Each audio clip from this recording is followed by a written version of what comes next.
नमस्कार मैत्रिणींनो, हे एका माझ्या मैत्रिणीनं खूप कष्टानं अशा ह्या रांगोळ्या कलरफुल रांगोळ्या बनवलेल्या आहेत आणि ह्याची छोटीशी मी तुम्हाला झलक दाखवत आहे. आणि तुम्हाला जर पाहिजे असतील तर फक्त कमेंटमध्ये तुमचा ॲड्रेस आणि तुमचा नंबर टाईप करा, म्हणजे तुम्हाला व्हॉट्सअप ग्रुपला जॉईन करून तुम्हाला सर्व माहिती आमची मिळत राहील. कोणत्याही महाराष्ट्रातल्या कानाकोपऱ्यात राहत असाल तर तेथे तुम्हाला घरपोच ही रांगोळी मिळू शकेल आणि स्वस्त आणि योग्य दरात मिळणाऱ्या हे कलरफुल रांगोळ्या आहेत. किती वेळा तुम्ही पाण्यानं धुतल्या तरी ह्या खराब न होणाऱ्या रांगोळ्या आहेत. समईखालचं फूलसुद्धा मिळेल तुम्हाला, समई ह्याच्यावरती ठेवायची आहे. अशा खूप आकर्षक स्वस्तिक रांगोळ्या, शुभलाभ रांगोळ्या मिळतील. गुड मॉर्निंग सर्वांना.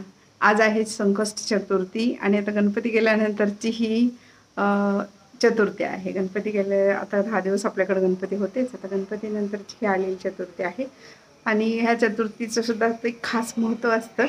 आणि काही लोकांना कसं असतं, गणपतीमध्ये जे लोक चतुर्थी करतात ना, म्हणजे काही जण गणपतीचा पण 10 दिवस उपास करतात. आमच्या इथली पद्धत सांगते मी तुम्हाला.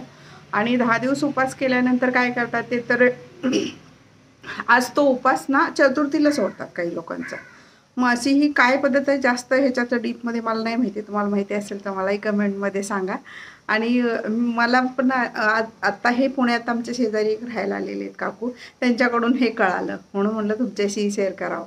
गणपतीनंतर येणारी ही चतुर्थी फार मोठी असते मला म्हटल्या. आणि ह्या चतुर्थीला आम्ही गणपतीचा जो उपास केलेला असतो, गणपती बसले त्या तिथपासूनचा तो गणपती ह्या संकष्टी चतुर्थीला तो उपास सोडतात काही जण. म्हणजे अशी ही पद्धत आहे त्यांची. म्हणजे ह्याच्याबद्दल मला जास्त डीप माहिती नाही आहे, पण कोणाला माहिती असेल तर प्लीज मला कमेंटमध्ये सांगू शकता तुम्ही. म्हणजे हे का म्हणजे त्यांचा नवसाच आहे मला म्हटलं त्या काकून. त्यांचं ते नवस होता की त्यांना काहीतरी मुलासाठी त्यांनी नवस केलेलं होतं त्या काकूनी, आणि तो नवस त्यांचा पूर्ण झालेला आहे म्हटल्या. आणि तो नवस पूर्ण झाल्यामुळं त्यांनी हा 10 दिवसाचा उपास गणपतीत करायचा. गणपतीनंतर पण हे होता. मग त्यामुळे त्या म्हटल्या मी आज ह्या संकष्टीला संध्याकाळी चंद्राची पूजा करून वगैरेच तो उपास मी सोडत असते, असं मला त्या काकून ह्याची माहिती. एवढ्यात आम्ही नंतर त्यांना डीपमध्ये माहिती विचारीन आणि दुसऱ्या एखाद्या ब्लॉगमध्ये मी त्याची माहिती पूर्ण तुम्हाला सांगेन त्याची. चला, आता गणपती आणि पित्रपाठ आहे त्यामुळे घरातली कामं सर्वांच्या चाललेली असतील. माझ्याही घरात चाललेले आहेत, पण अजून आमचे हे झालेले नाहीत, पित्र झालेले नाही. आता ते झाले ना आमचे, त्याच्यानंतर मग 4-5 दिवस नवरात्रीची तयारी करायला मिळतात आणि त्याच्यानंतर मग नवरात्रीची तयारी मी करणार आहे. तुमच्याही घरात कशी चालली आहे ती नवरात्रीची तयारी मला कमेंटमध्ये नक्की सांगा. आणि मी प्रत्येक माझ्या मैत्रिणींच्या ब्लॉगमध्ये वगैरे बघते की नवरात्रीची तयारी प्रत्येकांच्या घरी जोरात चाललेली आहे आणि उपासाची तयारीसुद्धा आहे. आता मी सुद्धा घरातले सगळे कपडे भांडे सगळं आवराआवरी करायचं आहे मला, दप्तर पोरांची. आणि त्याची एक साहित्य कसं आवरायचं त्याची एक मी लिस्ट करणार आहे. त्या लिस्टनुसार मी सगळं एक प्लॅनिंग केलं ना आपण नवरात्रीच्या साफसफाईचं, ते प्लॅनिंग केलं की 2 ते 3 दिवसात तुमचं घर साफसफाई होऊन जाणार. आता बघा पुढच्या व्हिडिओमध्ये मी दाखवेन तुम्हाला. आणि त्यात काय करायचं की घरात सर्वांची मदत घ्यायची, एकटीनं अजिबात आवरायचं नाही घर. हां, एकटी आवरत बसला तर तुम्ही थकून जाल आणि तुम्हाला कोण म्हणणार नाही घरातलं की तू एकटीनं आवरले. हां, जरी एकटीनं आवरलं, जरी सुट्टी असेल त्या दिवशी हा कामाचा घाट काढा आणि बरोबर सगळे कामाला लावा. आता ही आयडिया तुम्हाला कशी वाटते तेही मला कमेंटमध्ये सांगा. कारण रविवारच्या संधीचा सर्वांनी फायदा घ्या ह्या नवरात्रीच्या साफसफाईमध्ये तरी. आणि त्यामुळं तुमचा दसराही स्वच्छ होईल, प्रत्येकाचं सामान प्रत्येकाला माहितीनं ठेवता येईल, सर्वांच्याच बरोबरी सर्वांना सामान ठेवता येईल. म्हणजे कसं होईल की सामान ज्याचं त्याचं जागेवर राहिलं की कोणाचं काही गोंधळ ओढणार नाही, असं होतं मग कधी कधी आपलं. आता अशा पद्धतीने मी सुद्धा साफसफाईला सुरुवात करणार आहे आणि तुम्ही सुद्धा करा. आणि चला मग आजचे आता माझ्या ब्लॉगची सुरुवात झालेली आहे आणि संध्याकाळपर्यंत बघू आता आमच्याकडे काय काय ॲक्टिव्हिटी होतात ते तुम्हाला आम्ही दाखवू. आता पोरं येतील म्हणून आता बघा माझी नेहमीची कामं सुरू झाली. पोरं येतील दुपारी. सकाळी टिफिन दिला होता, टिफिनला पराठे दिलते आणि आता दुपारी काय करायचं तर थोडेसे पराठे पण उरलेले आहेत, म्हटलं ते पुरतील, थोडेसे कमी पडतील म्हणून थोडासा वरण भात लावला होता. आता 2 कुकर मी लावून घेतले. दूध वरलं गरम करून ठेवावं. आता दूध गरम करायला ठेवावं म्हटलं. आता दूध एकदा दोनदा गरम केलं की चांगलं राहतं फ्रीजच्या बाहेरसुद्धा.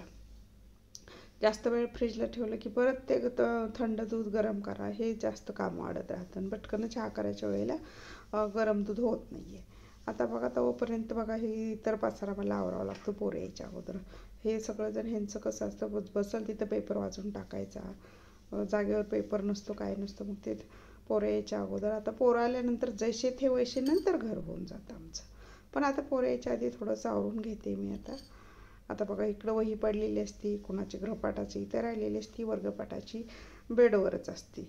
असं पण होतं होतं.